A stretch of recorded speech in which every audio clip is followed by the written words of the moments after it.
নিৰ্বাচনৰ মাত্ৰ আৰু এটা বা দুটা দিন বাকী আৰু আজি আপুনি বাইক ৰেলী কৰিলে বিশাল মানে সমাগম দেখা পোৱা গৈছে সেই পৰিপ্ৰেক্ষিতত নিৰ্বাচনী কেনেকুৱা হ'ব বুলি চাওক নিৰ্বাচনৰ যিটো মানে ৰিজাল্ট সেইটো অকল ৰাইজৰ ওপৰত নিৰ্ভৰ কৰিব অন্ততঃ মই যে এটা কথা মই নিজৰ ভোটটো দিব পাৰোঁ ইয়াত মোৰ বিৰুদ্ধে থকাজনেতো নিজৰ ভোটটোও দিব নোৱাৰে সেইটোততো আৰু কিবা লাজৰ কথা থাকিব নেকি আৰু ৰাইজে যাৰ ওপৰত আশীৰ্বাদ দিব তেওঁ জয় হ'ব আৰু মোৰ ৰাইজৰ আশীৰ্বাদ মোৰ ওপৰত আছে আজি মই তেওঁলোকৰ নিচিনা মোৰ প্ৰতিদ্বন্দ্বীৰ দৰে তাৰমানে ওচৰৰ নেইবাৰ ডিষ্ট্ৰিক্টৰ পৰা মই গাড়ী দি মানুহ আনিব লগা হোৱা নাই এইবিলাক চাওক স্বতঃস্ফূৰ্ত আপোনালোকে এই সংবাদ মাধ্যমত আছেই কেনেকুৱা কেঅছ হয় এতিয়া চাওক এই এতিয়া 4:30 বাজিছে এতিয়ালৈ লাইন ধৰি ধৰি মানুহখিনি খাই আছে একদম নিজৰ দৰে যি পাইছে নাই পোৱা নিজৰ ভিতৰতে খাই আছে একদম ঘৰৰ ল'ৰা এটা উঠিছে প্ৰথমবাৰৰ কাৰণে সুযোগটো আমাৰ দিছপুৰৰ ৰাইজেও পাইছে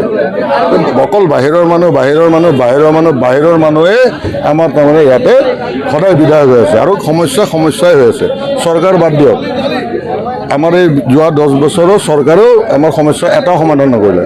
পানীত ককবকাই থকা সমস্যা খোৱা পানীৰ সমস্যা এই পাহাৰৰ মাটিৰ পট্টাৰ সমস্যা চৰকাৰ কৈ কি আছে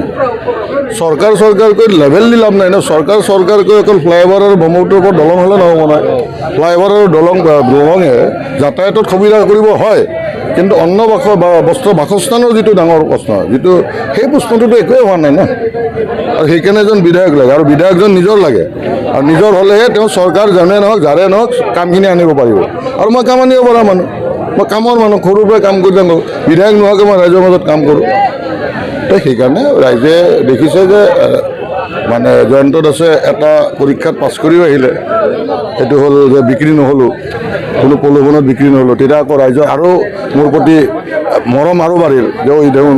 বিক্ৰী নহয় তাৰমানে অন্য পলিটিচিয়ানৰ নিচিনা জয়ন্ত আমাৰ জয়ন্ত নহয় সেইটো এটা মোৰ কাৰণে আশীৰ্বাদ হ'ল ৰাইজৰ আৰু সেই তাৰপিছতে ৰাইজৰ অজস্ৰ মই সঁহাৰি পাইছোঁ আৰু আটাইতকৈ ডাঙৰ কথা কি মই এনেকুৱা এজন ব্যক্তি চাগেছ অসমৰ বিভিন্ন অঞ্চলৰ পৰা তাৰমানে গুৱাহাটীৰ বাহিৰৰ পৰা টেলিফোনেৰে তেওঁলোকৰ যাৰ চিনাকি ৰিলেটিভ আছে চবকে ফোন কৰিছে আৰু তাৰে মানে 100-150 ফোন ডেইলি আহে দাদা মোৰ ঘৰ ডিব্ৰুগড়ত আমি ইয়াতে থাকোঁ আজিকালি অমুকে আপোনাৰ কথা কৈছে ভোটটো দিব সেনেকুৱা ফোন মোৰ 100-150 ওপৰত আহে সেনেকুৱাও তাৰমানে মোৰ প্ৰচাৰ চলি আছে আৰু সেইটোৱে সুদীৰ্ঘ 35 বছৰত যিখিনি কৰিলোঁ ৰাইজে চাই আছে আজিলৈ এটা কলা দাগ নাই সেইটো ৰাইজে দেখি আছে তাৰ ফল আজি ভগৱানে মোক দিছে কষ্টৰ ফল আৰু মই ভাবোঁ এই ৰাইজৰ আশীৰ্বাদত মই সেই হাঁহি মাৰিব পাৰিম ৰাইজৰ বিচাৰৰ ওপৰত মোৰ গোটেই সমস্ত এই 3 দিনৰ অহা 3 দিনৰ গোটেই মই ৰাইজৰ ওপৰতে এৰিছোঁ কালি হিমন্ত বিশ্ব শৰ্মাই এখন জনসভাও কৰিছিলে প্ৰদ্যুৎ বৰদলৈক আৰু বিক্ৰমৰঞ্জন বৰাক সমৰ্থনৰ ক্ষেত্ৰত তেখেতে কৈছে যে বিপুল ভোটত জয়ী হ'ব বুলি তেওঁতো আৰু বিপুল ভোটত জয়ী হ'ব নহ'ব বুলি কৈ দিলে দেখোন আৰু শেষেই সেইকাৰণে আহক এতিয়া ৰাইজে যদি মোক জয় কৰাম বুলি সিদ্ধান্ত লয় তেতিয়াহ'লে হিমন্ত বিশ্ব শৰ্মাৰ কথা নচলিব আৰু মই ভাবোঁ যে এটা দাগী তাকো ইয়াত ভোটো নাই ইয়াত ঘৰ নাই মানুহ এজনৰ য'ত 10 বছৰ মাৰ্কেটত ৰিজেক্ট কৰিছে তাৰ পৰা পলাই আহিছে এটা পলৰীয়া এজনক দিছপুৰীয়া ৰাইজে এই সম্ভ্ৰান্ত দিছপুৰীয়া ৰাইজে শিক্ষিত দিছপুৰীয়া ৰাইজ বিবেকবান দিছপুৰীয়া ৰাইজে ভোট দিব বুলি মই নাভাবোঁ আৰু তেওঁলোক প্ৰত্যেকে পেং লৈহে আজিলৈ থিয় হৈ আছে আৰু আমি শূন্যৰ পৰা শূন্য বুলি নকওঁ আৰু বুজিবৰ কাৰণে কৈছোঁ আৰু বহুত অঞ্চলত শূন্য য'ত আছিল এঘৰো বিজেপি নাছিল আমি বিজেপিক গঢ় দিছোঁ আমি গঢ় দিছোঁ তেওঁলোকে সদায় জঁপিয়াই বেলেগৰ ভৰিত ধৰি বেলেগৰ তাত পেং লৈ আজি ইমান এই স্থানত আহিছে আজি মই সৎ সাহস আছে সেইকাৰণে আজি দেখাইছোঁ ৰাইজ মোৰ লগত আছে আজি আপুনি প্ৰশ্ন কৰক প্ৰত্যেকজনক তেওঁলোকৰ যদি সৎ সাহস আছে তেনেকুৱা এই দল বাগৰা বাদ দি নিজেই এনেকুৱা মোৰ দৰে ইণ্ডিপেণ্ডেণ্ট খেলি দেখাওক তেওঁলোকৰ ওচৰত এজনো ৰাইজ থাকিব নাথাকিব অন্ধভক্তৰ বাহিৰে কোনো নাথাকে হয় হিমন্ত বিশ্ব শৰ্মাই নিজৰ মুখ্যমন্ত্ৰীৰ যিটো স্থান সেই দখল কৰিবৰ কাৰণে কংগ্ৰেছৰ পৰা প্ৰদ্যুৎ বৰদলৈক আনিলে নেকি আপোনাৰ সেইটো মই নাজানো তেওঁলোকৰ এইটো মইতো আগতে কৈছোঁ পলিটিকেল চিণ্ডিকেট এটা ঘূৰি লৈছে তেওঁ যাতে সদায় সমতত থাকিব পাৰে সদায় অন্ধৰ দৰে তেওঁক যাতে ক'ব পাৰে কাৰণ আপুনি জানে এই যোৱা 5 বছৰত এই মন্ত্ৰীবিলাক নামতহে থাকিল এটা ফাইল নিজৰ ইচ্ছামতে এদিনো তাৰমানে তেওঁলোকে ক'তো পঠাব নোৱাৰে যেতিয়ালৈ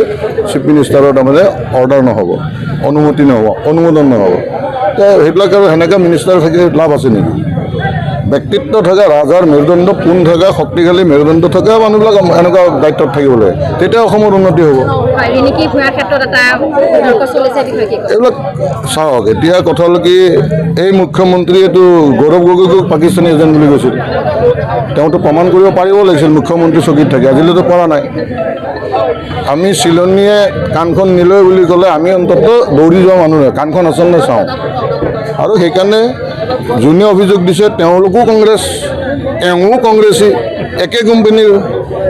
কোম্পানীৰ তেওঁলোক বস্তু সামগ্ৰী এতিয়া সেইকাৰণে আমি এতিয়া ৰখিম অভিযোগ দিছে সঁচা নে মিছা যদি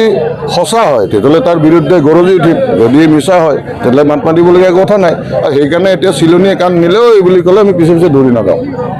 ধন্যবাদ